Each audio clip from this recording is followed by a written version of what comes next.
Hey, what's up, y'all, and welcome to another Play Ones. I don't know.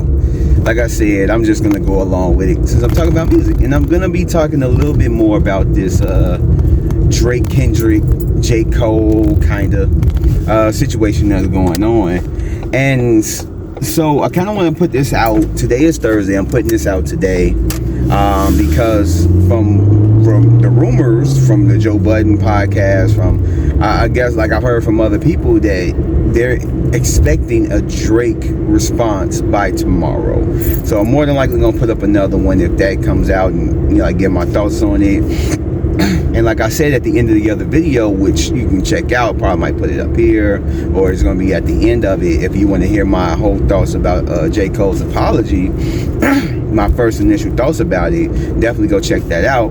But I'm going to elaborate a little bit more on that. So this video, I'm not trying to make it as long as that one. But I think one of the questions that I've been seeing online lately as far as J. Cole's apology and everything that's going around it is, does that take him out of the conversation of being top 3?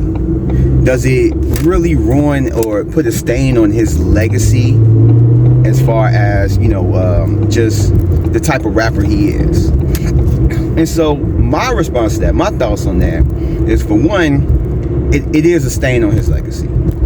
Is it a big stain? No.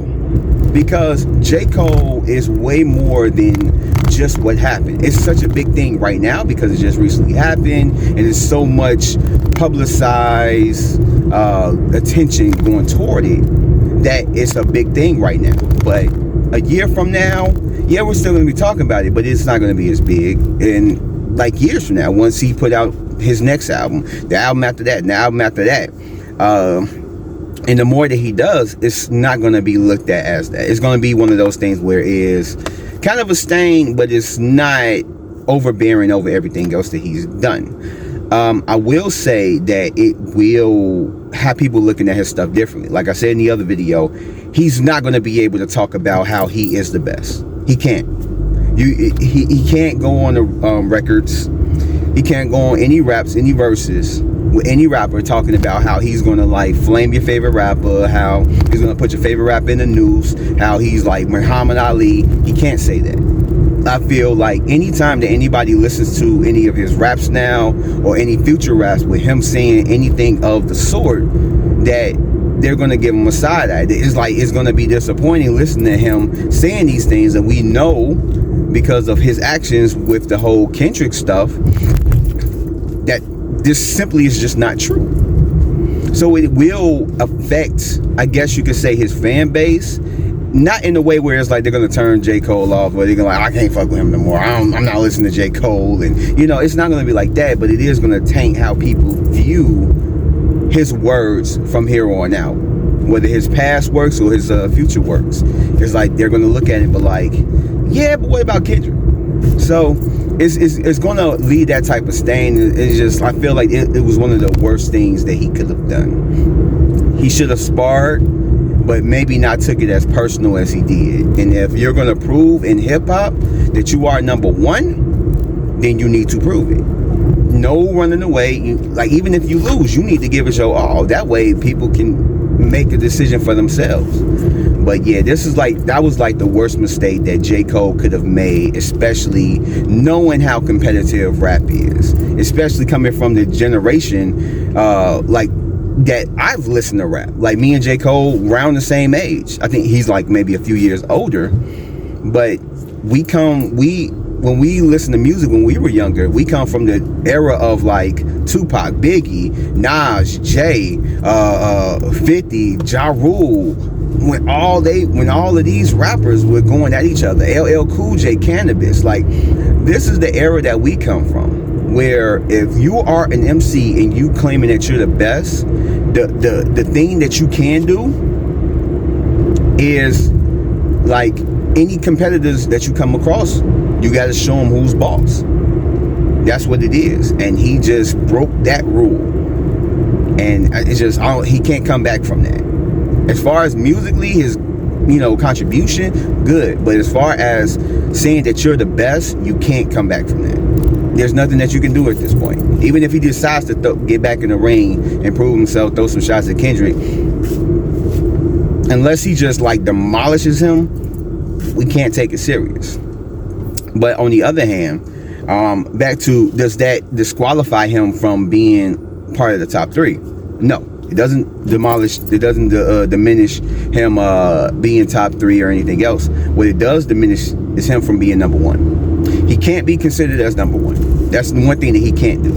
I feel like anybody that's looking at the top 3, they can't look at him as being number 1. Like, it's either gonna be Drake, Kendrick, Cole, or Kendrick, Drake, Cole. He can't be number 1. He disqualified himself from being number 1. That's what I'll say. And now with rumors or whatever of an approaching Drake diss, now you have 2 of the top 3 vying for number 1. And however this ends is going to show us who's number 1 and who's number 2. So that, I guess you could say, in a sense, automatically puts J. Cole at number 3. So that's why I say, and this just is my thoughts, my opinions. That's why I say that, like, it was such a bad thing for J. Cole to do what he did, to apologize, because at that point he could have literally, or I ain't gonna say easily, but he could have been, let's say at the end of this, if he went bar for bar with Kendrick, he could have showed that, yeah, he is number 1. Because just think about it. Just think if Drake went at, Drake and Kendrick put out their diss records, Drake overcomes Kendrick, then you will have, and let's say J. Cole demolished Kendrick, then that would put Kendrick at, I forgot what I just said. Anyway, but let's say Drake overcame Kendrick and then J. Cole overcame Kendrick. Then you can argue about who's number 1 and 2. But if it's like Cole overcame and like Kendrick demolished Drake, then I put Drake at number 3. And I put Kendrick at number 2, J. Cole at number 1. It's like he would have had a fighting chance to be put at number 1 and number 2. However, it would have ended. But now, since he took his name out the hat, it's like he's automatically number 3. It's like that's just the cardinal sin. And I feel like that's what we're looking at. Automatically number 3 with Cole. No matter how you look at the lineup, Cole is going to be now, just in my eyes, is number 3. I don't know how a lot of J. Cole fans are, a lot of Drake fans are going to look at it, how a lot of Kendrick fans are going to look at it. But I feel like that's where it lands Cole from now on at number 3. And now we're going to see who's number 1 and 2. And this should be a very interesting battle, especially since I'm hearing that it may end up getting real nasty. Hopefully it doesn't spill outside the booth and, take on real life characteristics and people get hurt and stuff. Hopefully they keep it on wax, bar for bar, whatever it is. But I think this should be a very entertaining battle.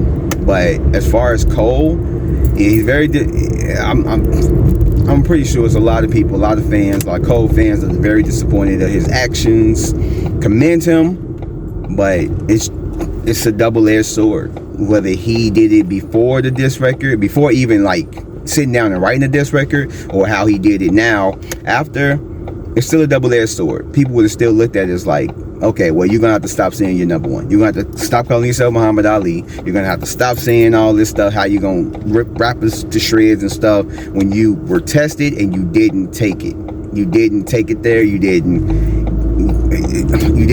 show us that you can do what you say that you can do up in the rap. And that's really all of what it is. So with that said, I am very much looking forward to Drake's response. If it does come out tomorrow, I'm definitely gonna be checking it out. I'm going to have something to say on it. I'm going to get my thoughts on it, and I'm curious to see how long it's going to take Kendrick, since the reports and rumors is that he already has his diss record done. So I wonder how long would it be before he puts that response out. So I'm very curious. I'm excited on seeing where this is going to go. If it is true that Drake is dropping tomorrow, I'm all for it. As far as like Cole is, man, I guess just keep doing your thing. Just don't talk about being number one, because I'm pretty sure with his upcoming album, it's all over that album. So now it's going to be very bittersweet listening to those lyrics. But anyway, those are my thoughts on it. I hope you guys enjoyed it, whether you agreed or not.